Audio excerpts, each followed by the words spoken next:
everybody, how's it going? Welcome to today's installment of Mike's Vehicle Vlogs. I want to thank you for joining me today.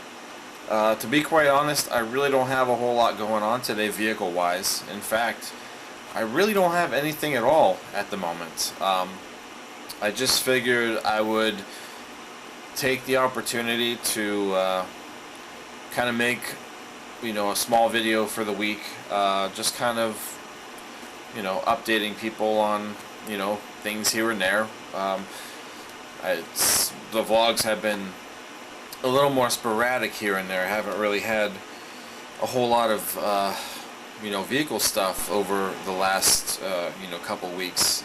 The last vlog that we just did was on the Saab, and it was the spark plug change. I do have an update about that, and actually we'll actually go out there to the Saab here in a bit, just to kind of give you an update on, how that whole thing turned out. But yeah, I've just been busy doing other things, around the house lately. I also thought that this particular video would be, a great opportunity to bust out the vintage analog camera, the 8mm, camera, because it just kind of sits in the box until I need it. So I figured charge the battery up, and I guess we'll just kind of walk around and show you guys what's been going on as of lately. But for the most part, really no vehicle stuff. Knock on wood. Most of the vehicles appear to be running in pretty good shape. But yeah, this is basically just a vlog to let you guys know that I'm still here. Just haven't had any real vehicle issues or repairs or stories or really anything, so let's just take the opportunity now to make a vlog where just letting you guys know that I am still here, and I'll show you guys a little bit of what I've been up to here and there with the vintage camera. Hi, little.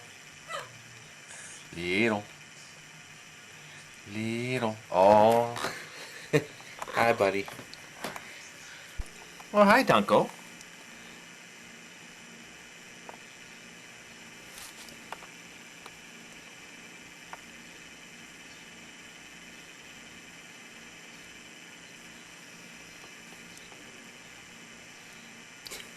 Seeing the outside world through the eyes of the camcorder that I've used from the time that I was like a teenager, it's such a nostalgic feeling, and that's why I still am very grateful to have the opportunity to use the exact camera, well, the exact model as camera that I grew up with, just because I enjoy the quality.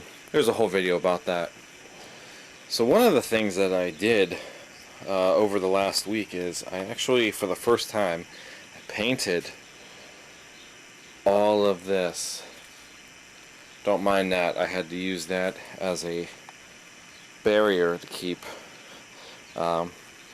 Tempest out. the neighbor cat, who was introduced in the last vlog also. But yeah, so this I took the time to actually paint all of the posts. We've been in this house for over 8 years, and they just started to peel really bad, much like the floor. And the floor work is also going to be coming up real soon. But at least, I got some fresh posts. And then today, I actually did the doorway portion. But the door did not get painted. It actually looks like crap. So we're debating on a color. We're gonna do a different color for the door. But at least all of this here, nice and freshly painted. And I'll tell you what, I feel a lot better now that this is done. I hate painting. I hate it so much. I'm just glad that it's done. But I'll tell you what, it's worth it in the end. because I love how it all looks. It looks fantastic.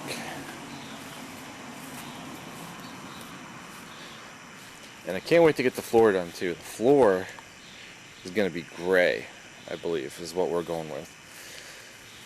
So, yep. So that being said, I think what we'll do today is, like I said, I've got a small update on the Saab, the Grand Am. We could start both of these cars because they've actually been sitting for a little while. It feels like for the first time in days it may actually rain. We had a really good streak of good weather around here. Really no updates with the Fiesta, and really no updates with the Civic either. So we'll get in and just start the Grand Am. Almost like a complete cold start. It was about 80 degrees today. I've got the camera set on cinematic mode, so that way when I actually put it into the program, it's more widescreen instead of the actual square, you know, old aspect ratio that these cameras had. So in cinema mode, I can at least give you guys, you know, widescreen. That's probably why the date font looks so big, is because it actually enables me to zoom in a little more on it. So the Grand Am hasn't been on the road since, man, I can't even remember when I last had it on the road. It's probably been about 3 or 4 days. It's been sitting back here. This car's still, I can't. It's still been such a great car. We are at 131,528 miles.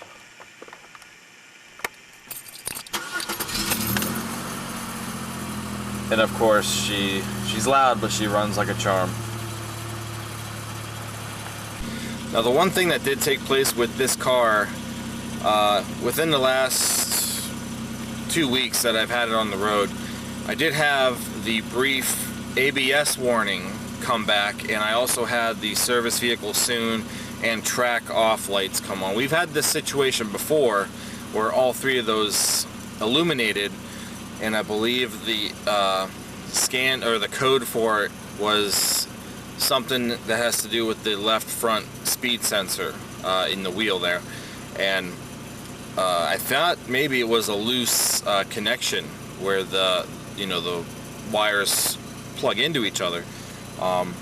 So haven't had that code in a very, very long time. I did not scan it recently. It was on for one drive cycle and then it disappeared. So much like all of the other times that that's come up, there really hasn't been any real issue being consistent, which is why I honestly haven't really cared about it. So has not reappeared as of the last couple weeks, and I don't know. It just comes and goes when it pleases, I guess.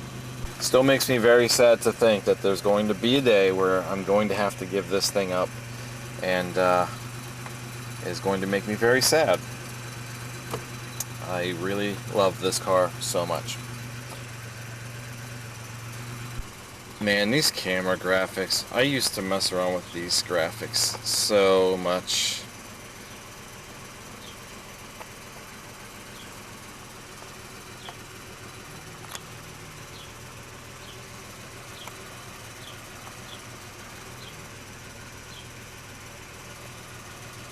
I know one thing that has gotten significantly worse with this car is the AC compressor. So you can probably hear the chatter because the AC compressor is off, but as soon as I turn the AC compressor on, that chatter goes away. So yeah, I believe the clutch, the spacing between the clutch and the actual pulley, I think is getting looser or more worn out, because when the AC, and yes, the AC is still working this year so far, but it is getting louder when the AC is not on. Might be a little bit when it is on, but not really. Just quiet. And I'll turn the AC off now. And the chatter is back. Am I going to do anything about it? Probably not. Alright, let's go to the sub.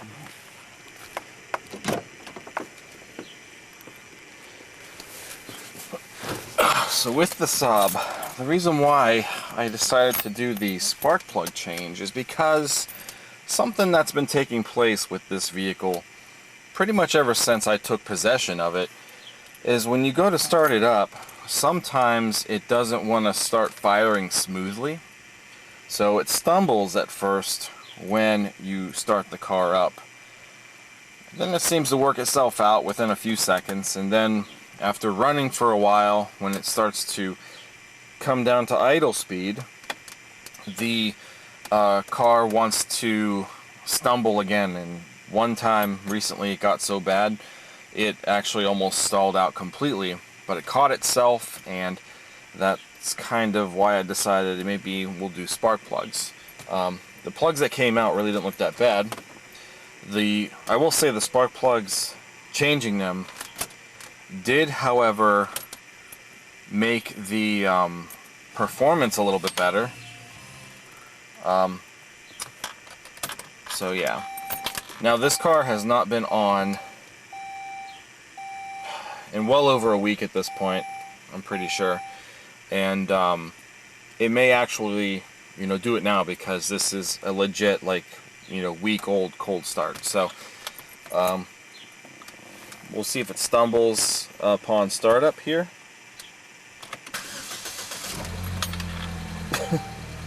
Of course it's not going to do it.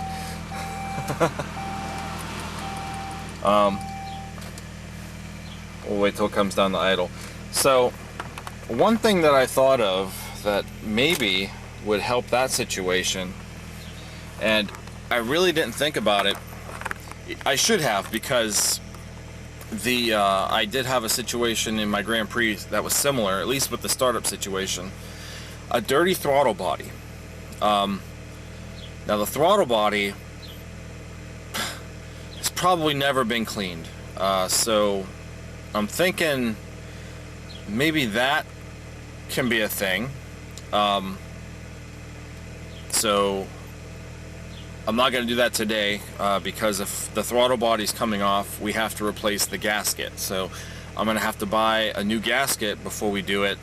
I might save that for the next vlog, because I'm a little eager to get that and see if it's going to do it, see if it's going to fix the issue. She's starting to come down now. Let's see if it'll stumble.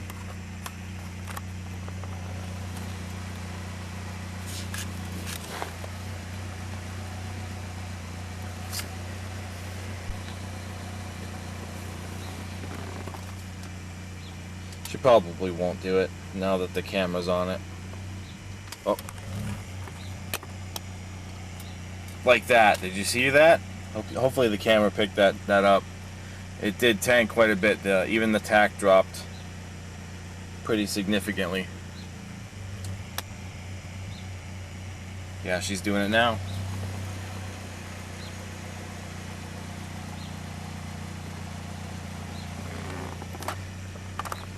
And that's really it.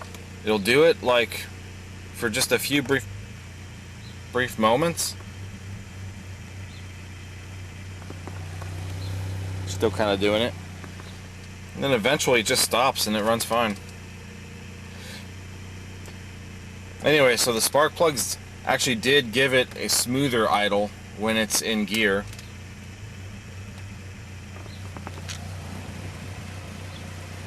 Oh yeah, see, now she's struggling pretty decently today. So I do wonder if the throttle body is gonna maybe fix that. And the fact that, there's no check engine light, so we don't know if there's maybe the possibility that I have a sensor going bad.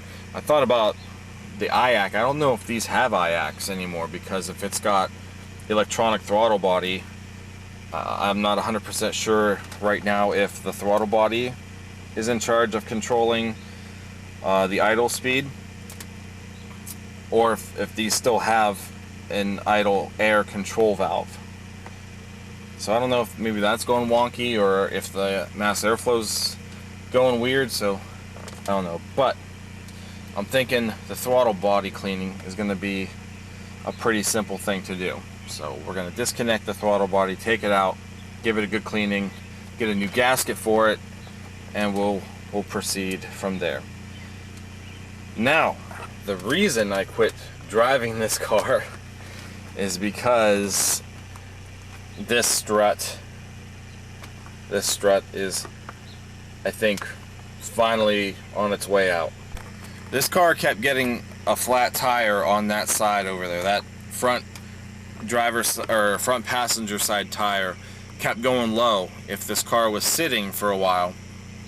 And finally I drove it to work and discovered that this tire, which these tires are about ready to be replaced. You know, the fronts are at 430 seconds. I think the backs were around 5s, but yeah, so we're at 430 seconds. The tires, they're starting to kind of dry rot and stuff, so the tires do need replaced, but for the time being I have to keep air in that one. So I found out that there was a like auto store rope style patch or plug in it, the ones that you would put in from the outside of the tire to, you know, patch or plug up a hole if a nail or something punctures it.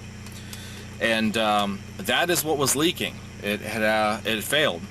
So I don't know how long that has been in that tire, but you know, one thing that I've learned, and I'm glad that my own vehicle was actually an example of that, but one thing that I've learned over the few years that I have been working in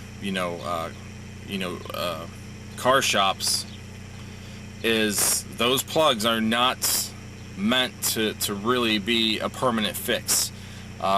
They are actually one of the most unreliable ways to repair a tire.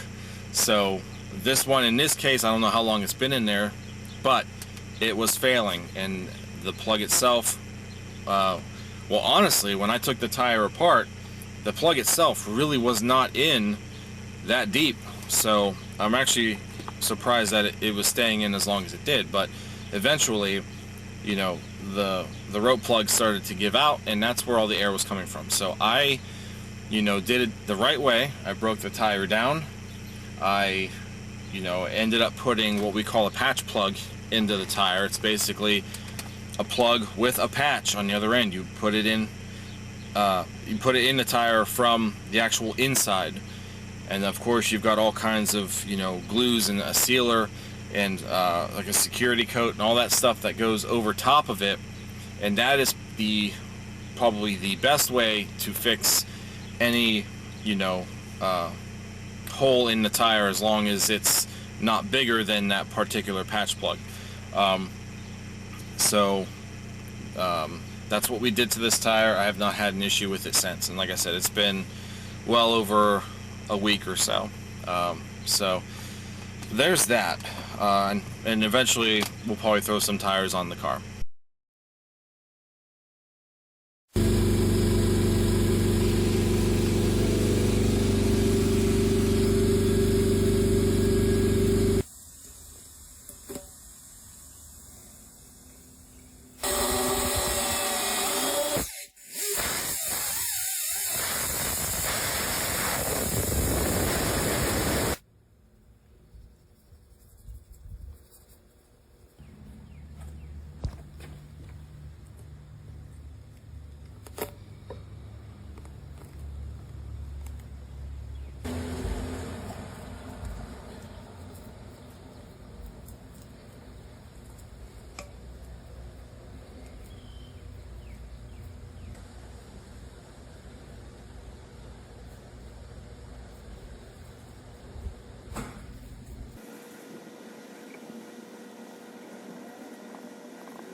my point to that story is, for one, the rope plugs are not meant to be a permanent fix, and two, me having the car off of the ground with these bad struts here up front, I think may have caused a disruption in that particular strut there. Because every time now that this car is being driven and the wheel is being turned, it is a consistent grinding and popping noise. And the popping noise kind of has me worried, because I'm beginning to wonder if the spring came apart. Obviously, when the car was in the air, the suspension was sagged, and it probably messed up more of the spring and the strut, you know. So I know from time to time we had a little bit of the grinding noise from that side whenever we would drive this car. Didn't happen all the time. Sometimes it stopped. My thought on that was it was the mount, you know, the actual mount, the turning mount for the strut. But if it's popping now, things are getting more bound up, and the pop is obviously when it's finally letting loose. And I'm wondering if the spring itself is breaking or broke in, and we can no longer drive, or we shouldn't be driving this vehicle with struts like that. I could put the camera outside the car on the ground or something, and we'll see if I can get it to do it.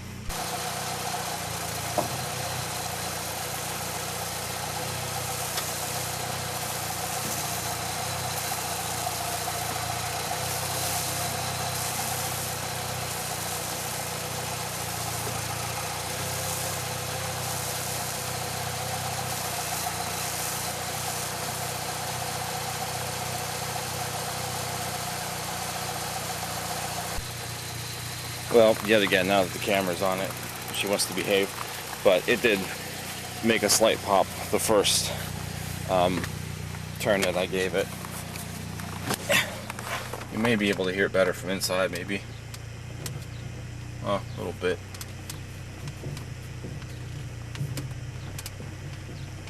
You can kind of hear it a little bit resonating there.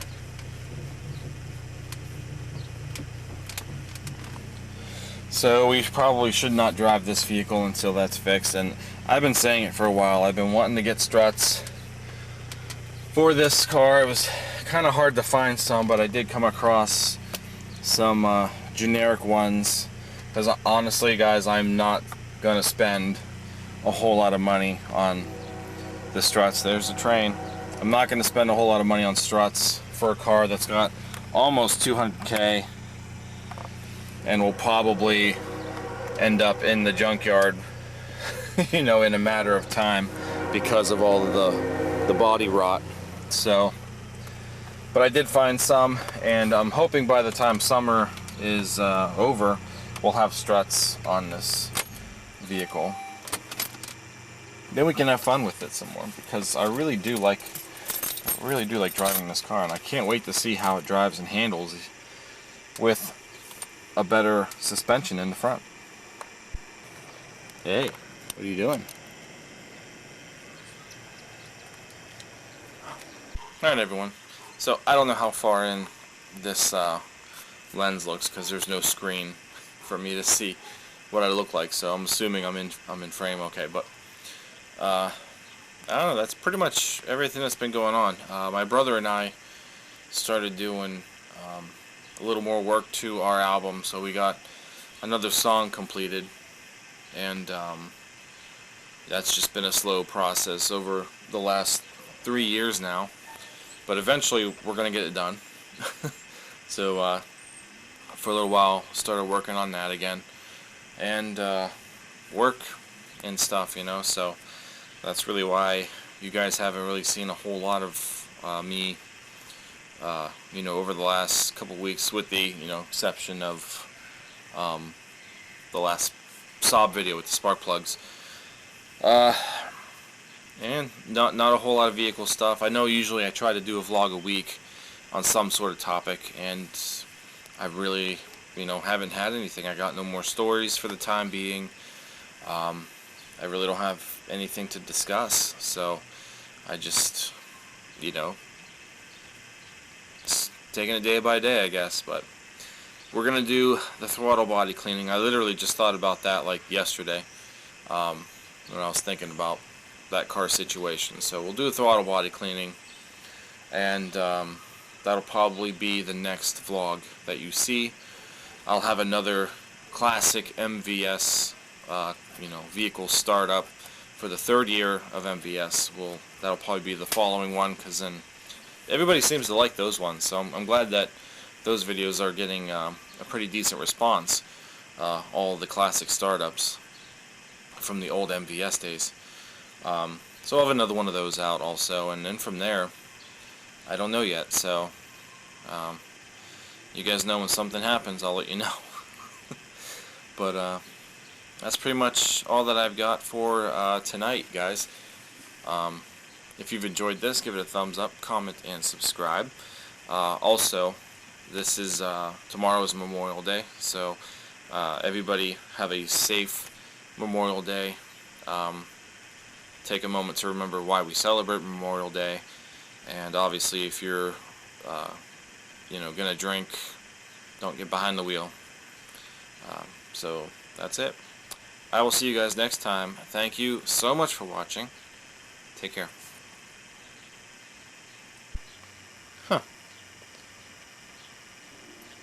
I'm really surprised Tempest didn't hear me sitting out here. Thought she would have showed up.